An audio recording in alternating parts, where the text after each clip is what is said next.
ఛీ దీని అమ్మ జీవితం, మళ్ళీ నా బండికి యాక్సిడెంట్ అయింది మామ. నిన్నే కదా చెప్పాను నా మెకానిక్ తీసుకెళ్ళి బండి యాక్సిడెంట్ చేసి తీసుకొచ్చాడని. ఈరోజు మళ్ళీ యాక్సిడెంట్ అయింది.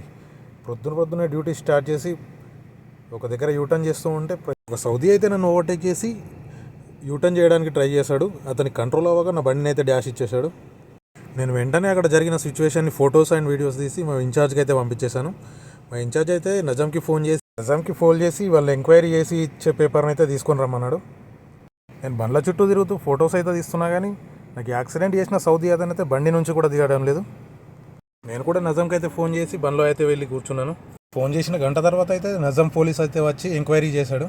ఎంక్వైరీ చేసి ఆ సౌదీ అతనిదే తప్పని చెప్పేసి వెళ్ళిపోయాడు. ఈరోజు వరకు నాకైతే ఒక భయం ఉండేది, ఏ రోజైనా యాక్సిడెంట్ అయితే సౌదీ వాళ్ళు ఒకటి మనదే తప్పు అంటారు అని చెప్పేసి. కానీ ఈ రోజుతో ఆ భయం అయితే పోయింది. ఇలా నజం ఎంక్వైరీ అయిపోయిన తర్వాత అయితే ఇన్సూరెన్స్ క్లెయిమ్ కోసం అయితే మళ్ళీ వాళ్ళ ఆఫీస్కి వెళ్ళాల్సి ఉంటుంది. అది మన నెక్స్ట్ వీడియోలో చూపిస్తాను. ఈ వీడియో కనుక మీకు నచ్చినట్లయితే లైక్, షేర్ అండ్ సబ్స్క్రైబ్ చేయండి.